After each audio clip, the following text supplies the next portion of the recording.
Hello, good morning विद्यार्थी मित्र हो. आज आपण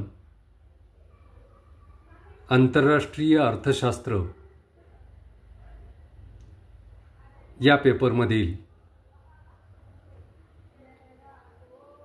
योग्य पर्याय निवडा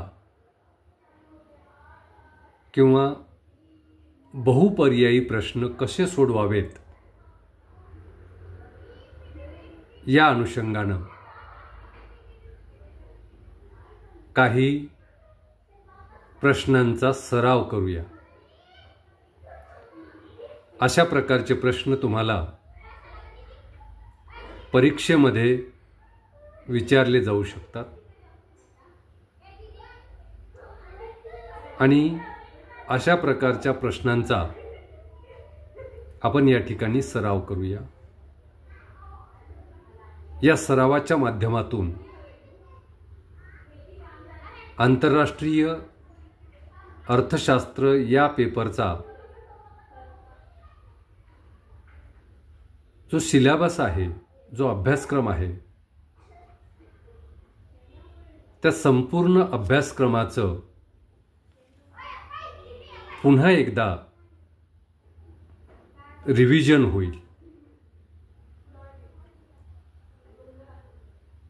तर हे बहुपर्यायी प्रश्न कसे असतात आणि त्या बहुपर्यायी प्रश्नामधून आपल्याला योग्य पर्याय निवडावयाचा असतो.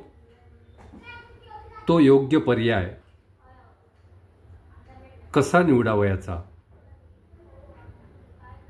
याचा आपण एक सराव करूया. तर पहिला प्रश्न घेऊया आपण. प्रश्न क्रमांक 1. घटक प्रमाण विश्लेषण कोणी मांडले?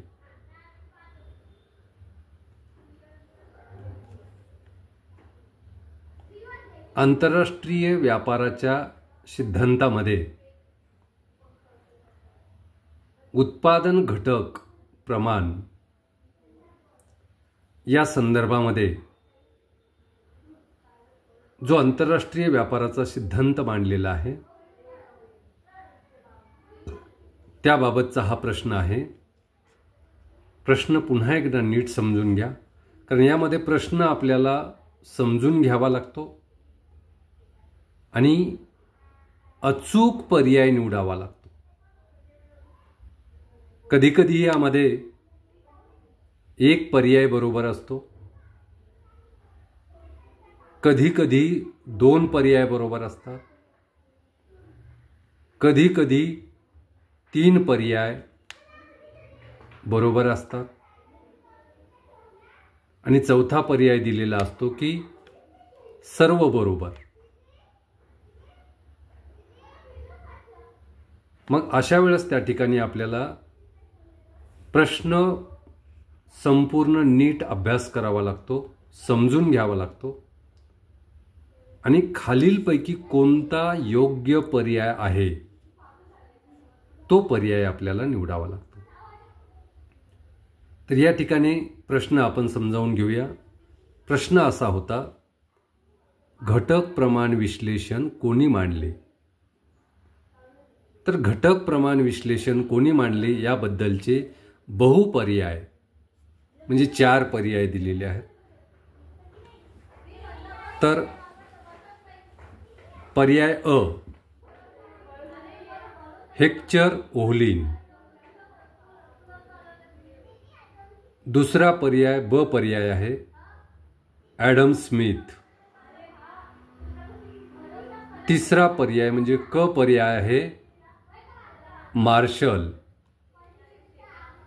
आणि चौथा ड पर्याय आहे रिकार्डो.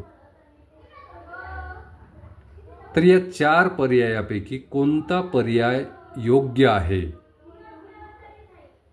ते पर्याय आपल्याला या ठिकाणी उत्तर म्हणून निवडावयाचा आहे. तर घटक प्रमाण विश्लेषण कोणी मांडले? तर घटक प्रमाण विश्लेषण हे आंतरराष्ट्रीय व्यापाराचा जो सिद्धांत आहे, हा सिद्धांत आपण अभ्यासलेला आहे.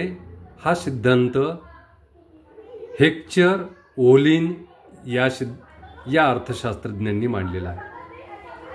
म्हणून या प्रश्नाचं उत्तर, या प्रश्नाचा योग्य पर्याय तो म्हणजे अ, हेक्चर ओलिन. ब पर्याय होता ॲडम स्मिथ, क पर्याय होता मार्शल आणि ड पर्याय होता रिकार्डो. तर यापैकी घटक प्रमाण विश्लेषण हे हेक्चर ओलिन यांनी मांडलेलं आहे. म्हणून पर्याय अ हा योग्य पर्याय आहे. त्यानंतर क्वेश्चन नंबर 2. प्रश्न नीट ऐकून घ्या. 2 देशात होणाऱ्या व्यापाराला रिकामी जागा व्यापार म्हणतात. पुन्हा एकदा प्रश्न सांगतो. 2 देशात होणाऱ्या व्यापाराला रिकामी जागा व्यापार म्हणतात. पर्याय अ देशांतर्गत, पर्याय ब प्रादेशिक, पर्याय क आंतरराष्ट्रीय, पर्याय ड वरील सर्व. तर या 4 पर्यायापैकी कोणता पर्याय योग्य आहे? प्रश्न पुन्हा एकदा नीट समजून घ्या. 2 देशात होणाऱ्या व्यापाराला रिकामी जागा व्यापार म्हणतात. अ देशांतर्गत, तर 2 देशात होणाऱ्या व्यापाराला देशांतर्गत व्यापार म्हणत नाही, म्हणून अ पर्याय योग्य नाही. ब पर्याय आहे प्रादेशिक, तर 2 देशात होणाऱ्या व्यापाराला प्रादेशिक व्यापार सुद्धा म्हणत नाही, म्हणून ब पर्याय सुद्धा योग्य नाही, चुकीचा आहे. पर्याय क आहे आंतरराष्ट्रीय, तर 2 देशात होणाऱ्या व्यापाराला आंतरराष्ट्रीय व्यापार असे म्हणतात. म्हणून योग्य पर्याय आहे क आंतरराष्ट्रीय. कारण 2 देशात किंवा 2 पेक्षा जास्त देशात जो व्यापार होतो त्या व्यापाराला आंतरराष्ट्रीय व्यापार असे म्हणतात. म्हणून या प्रश्नाचा योग्य पर्याय किंवा योग्य उत्तर आहे क आंतरराष्ट्रीय व्यापार. त्यानंतर तिसरा प्रश्न आहे. रिकामी जागा या वर्षानंतर भारताच्या विदेशी व्यापारात मोठे बदल झाले. रिकामी जागा या वर्षानंतर भारताच्या विदेशी व्यापारात मोठे बदल झाले. तर कोणत्या वर्षानंतर झाले? खाली पर्याय दिलेले आहेत. अ आहे 1981, ब आहे 1991, क आहे 2001 आणि ड आहे 2011. तर भारताच्या विदेशी व्यापारामध्ये मोठे बदल कोणत्या वर्षापासून झाले? तर त्याचं उत्तर आहे ब 1991. कारण 1991 मध्ये भारताने नवीन आर्थिक धोरण स्वीकारले आणि या नवीन आर्थिक धोरणामध्ये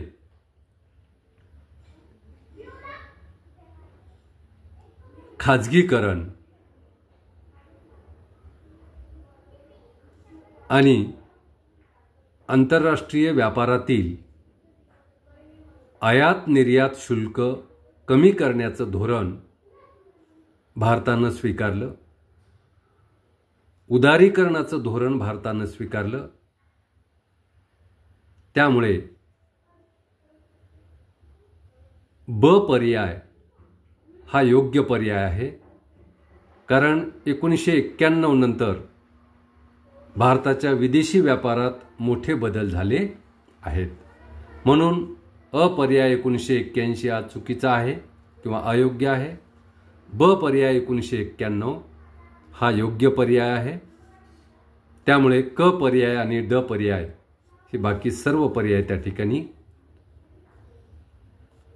अयोग्य आहेत. म्हणून 1991 या वर्षानंतर भारताच्या विदेशी व्यापारात मोठे बदल झाले आहेत. त्यानंतर क्वेश्चन नंबर 4, आंतरराष्ट्रीय व्यापार अनुकूल असेल तर मोठ्या प्रमाणात रिकामी जागा चलन प्राप्त होते. प्रश्न नीट समजून घ्या. आंतरराष्ट्रीय व्यापार अनुकूल असेल तर मोठ्या प्रमाणात रिकामी जागा चलन प्राप्त होते. आपण आंतरराष्ट्रीय व्यापाराचा अभ्यास करताना किंवा आंतरराष्ट्रीय अर्थशास्त्राचा अभ्यास करताना आंतरराष्ट्रीय व्यापाराचे अनुकूल आंतरराष्ट्रीय व्यापार आणि प्रतिकूल आंतरराष्ट्रीय व्यापार म्हणजे काय हे समजावून घेतलं होतं. जेव्हा आंतरराष्ट्रीय व्यापार हा अनुकूल असतो तेव्हा आंतरराष्ट्रीय व्यापाराची स्थिती ही निर्यात जास्त आणि आयात कमी असते. अशा परिस्थितीला आपण अनुकूल आंतरराष्ट्रीय व्यापार असं म्हणतो. मग जेव्हा त्या ठिकाणी निर्यात जास्त असते आणि आयात कमी असते तेव्हा त्या व्यापाराला आपण अनुकूल आंतरराष्ट्रीय व्यापार असं म्हणतो. म्हणून या ठिकाणी आंतरराष्ट्रीय व्यापार अनुकूल असेल तर मोठ्या प्रमाणात रिकामी जागा चलन प्राप्त होते असा प्रश्न दिलेला आहे. आणि पर्याय दिलेले आहेत अ देशी, ब विदेशी, क तिसरा पर्याय क, अ व ब दोन्ही बरोबर म्हणजे पहिला आणि दुसरा पर्याय हे दोन्ही बरोबर आहेत असं क या पर्यायामध्ये सांगितलेलं आहे. आणि ड आहे अ पर्याय आणि ब पर्याय अ व ब दोन्ही चूक. तर आता या ठिकाणी कोणता पर्याय योग्य आहे ते आपल्याला निवडायचं आहे. दोन्ही बरोबर आहेत का किंवा दोन्हीही चूक आहेत का? अ व ब दोन्ही बरोबर आहेत का किंवा अ व ब दोन्ही चूक आहेत का? तर आंतरराष्ट्रीय व्यापार अनुकूल असेल तर मोठ्या प्रमाणात रिकामी जागा चलन प्राप्त होते. आंतरराष्ट्रीय व्यापार अनुकूल असेल तर देशी चलन मोठ्या प्रमाणावर प्राप्त होते का? नाही. म्हणून अ पर्याय योग्य नाही. ब पर्याय आहे विदेशी चलन. तर आंतरराष्ट्रीय व्यापार अनुकूल असेल तर मोठ्या प्रमाणात विदेशी चलन प्राप्त होते. कारण या परिस्थितीमध्ये निर्यात जास्त आणि आयात कमी असते. त्यामुळे आयातीवर होणारा खर्च कमी आणि निर्यातीपासून मिळणारं उत्पन्न अधिक. त्यामुळे आपल्याला विदेशी चलन मोठ्या प्रमाणावर प्राप्त होते. म्हणून ब पर्याय हा योग्य पर्याय आहे. म्हणून आंतरराष्ट्रीय व्यापार अनुकूल असेल तर मोठ्या प्रमाणात विदेशी चलन प्राप्त होते. त्यामुळे ब हा पर्याय योग्य पर्याय आहे. त्यानंतर क्वेश्चन नंबर 5, प्रशुल्काचे सामान्यपणे किती विभागात विभाजन केले जाते? आपण आंतरराष्ट्रीय अर्थशास्त्राचा अभ्यास करताना प्रशुल्काचे प्रकार पाहिले तर प्रश्न त्यावर दिलेला आहे, प्रशुल्काचे सामान्यपणे किती विभागात विभाजन केले जाते? तर आपण पाहिलं, पर्याय दिलेले आहेत. अ पर्याय आहे 2, ब पर्याय आहे 3, क पर्याय आहे 4 आणि ड पर्याय आहे 5. म्हणजे अ, ब, क, ड हे जे 4 पर्याय दिलेले आहेत, पहिला पर्याय आहे 2, दुसरा पर्याय आहे 3, तिसरा पर्याय आहे 4 आणि चौथा पर्याय आहे 5. तर प्रशुल्काचं सामान्यपणे किती विभागात विभाजन केले जाते याचा आपण अभ्यास केला. तर अ हा पर्याय यामध्ये 2 दिलेला आहे. तर प्रशुल्काचं सामान्यपणे 2 विभागात विभाजन केलं जाते. म्हणून या प्रश्नाचं योग्य उत्तर आहे, योग्य पर्याय आहे अ 2. कारण प्रशुल्काचं सामान्यपणे 2 विभागात विभाजन केलं जाते.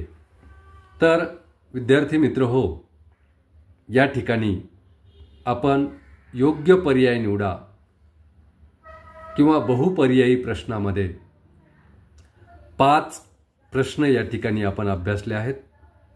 5 प्रश्न सोडून पाहिले की योग्य पर्याय आपल्याला या ठिकाणी कसा निवडावा याचा आहे. तर यानंतर पुढच्या व्हिडिओमध्ये आपण आणखी काही बहुपर्यायी प्रश्न या ठिकाणी अभ्यासणार आहोत. या ठिकाणी थांबूया. धन्यवाद.